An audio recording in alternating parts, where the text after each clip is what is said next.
Inorganic Organics.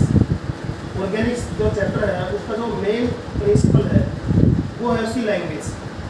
हम कोई भी सब्जेक्ट अगर पढ़ते हैं तो सबसे पहले जो मदर लैंग्वेज है उसको पढ़ते हैं। जैसे हिंदी के अंदर ग्रामर पढ़ते हैं, इंग्लिश के अंदर ग्रामर पढ़ते हैं, उसी तरह जो ऑर्गेनिक केमिस्ट्री है उसकी जो मदर लैंग्वेज होती है उसको बोलते हैं ऑर्गेनिक केमिस्ट्री के फंडामेंटल रूल्स, IPSC ने लिए। जो ऑर्गेनिक केमिस्ट्री है उसको पढ़ने के लिए हमें जो उसके फंडामेंटल रूल या ऑपरेशन या अदर कॉन्सेप्ट है उनको बेसिकली पढ़ना बहुत जरूरी है। तो उसके रिगार्डिंग मैंने कल एक छोटी PPT आपके सामने बनाई है, जिसमें इनका थोड़ा बेसिक बताया गया है कि जो भी ऑर्गेनिक है उसको हम क्यों पढ़ेंगे, वाई, हमें नीड क्यों है और ऑर्गेनिक केमिस्ट्री है क्या। अप टू 18th सेंचुरी जितने भी कंपाउंड्स हमारे नॉलेज में थे वे सभी थे इनऑर्गेनिक कंपाउंड्स। कंपाउंड हो गए नॉन लिविंग थिंग्स। उस टाइम तक जो साइंटिस्ट थे उनको ये नहीं नॉलेज था कि ऑर्गेनिक कंपाउंड पॉसिबल है या नहीं है, क्योंकि जो ऑर्गेनिक कंपाउंड होते हैं वो मिलते हैं लिविंग से। अप टू 18 तक ऐसा कोई भी साइंटिस्ट से नहीं हुआ कि वो कोई डिस्कवर कर सके कि ऑर्गेनिक कंपाउंड हम लैब में प्रिपेयर कर सकते हैं।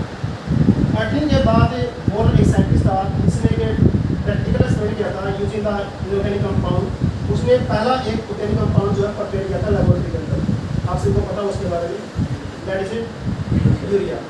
तो उसके बाद उसी के बेस पर एक छोटी PPT को इसने बनाई है।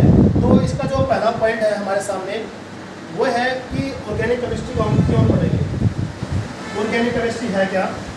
Organic chemistry involve a problem solving method that most of you have not seen before.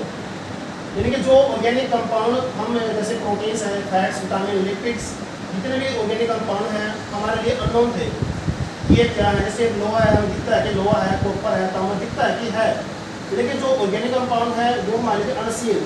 तो उनके बारे में जानने के लिए जो हमें कॉन्सेप्ट चाहिएगा वो सारा इस पॉइंट के अंदर आएगा।